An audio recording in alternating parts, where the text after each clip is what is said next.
Hi, welcome to Kalaimari's tutorial. Today we will see about functions in C++ programming language. Functions are building blocks of C++ program. So it is a group of statement which is going to perform a specified task in it. So every program will be having one important function. We call that to be a main function. So where the program is going to start its execution. Apart from this main function, we will be having n number of functions in it. So you people know what are the advantage of using functions in a programs, right? So in programs, this function is going to help you in reducing the number of lines in a code.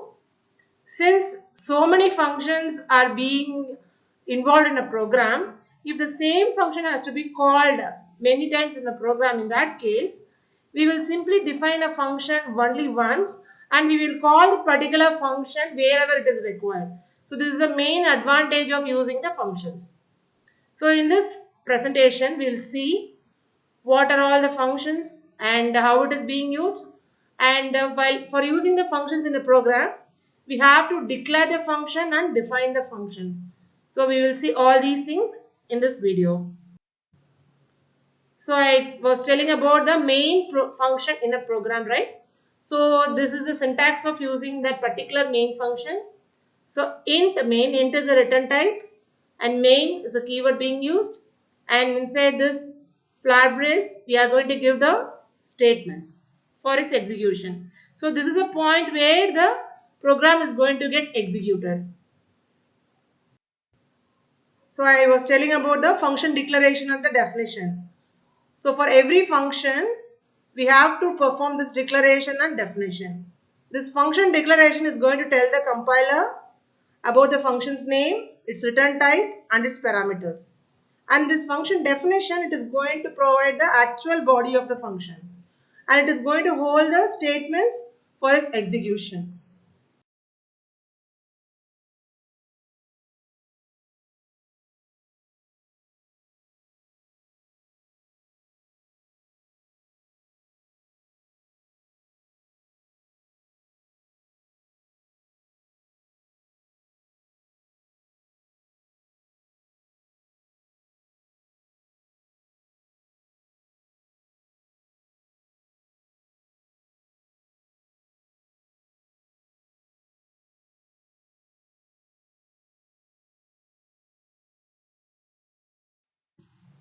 So let me explain every component of the function header as well as the function body.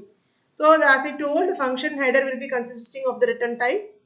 So a function is going to return a value after its execution. So this return type is going to tell you which type of data type it is going to use and which data type the value that was going to be returned by the particular function.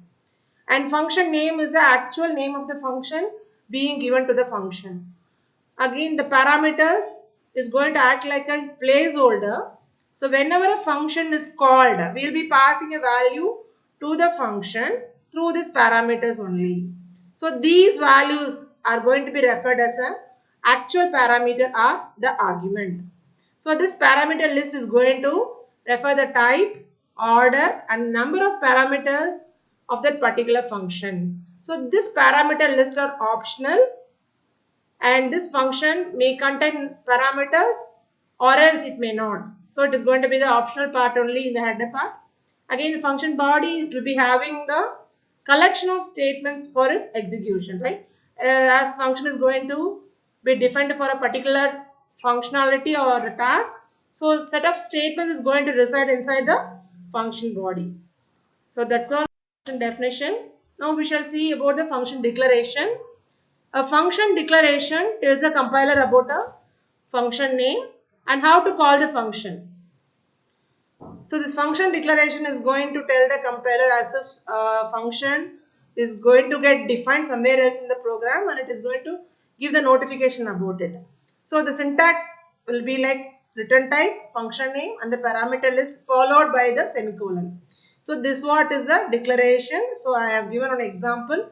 Integer is a return type, max the function name, int num1 comma num2 those are the parameter list. So next is a function prototyping. So I was talking about the function declaration, right? So this function prototyping is similar as that of the function declaration only.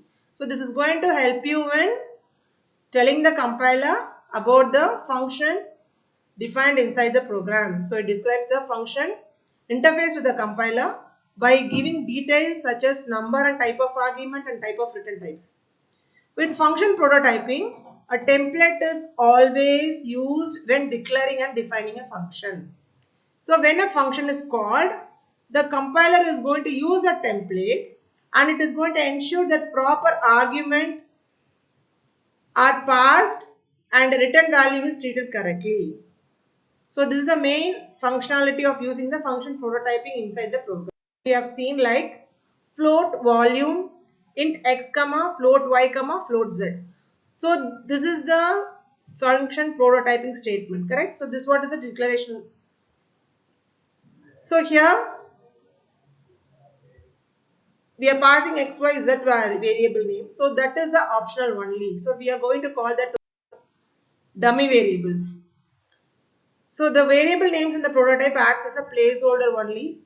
And if names are used, they don't have to match the names used in the function call or the function definition.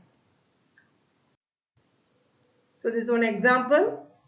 Float name, float volume, int a comma, float b comma, float c. So we are passing three types of data to it. And this what is the function call? Float cube1 equal to volume b1 comma w1 comma h1.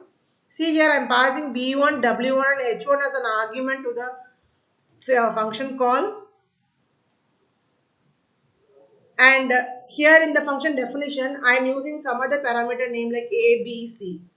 So it is not mandatory that whatever the variable names or the parameters names I am passing into the definition should be same as that of in your function call or in the function declaration.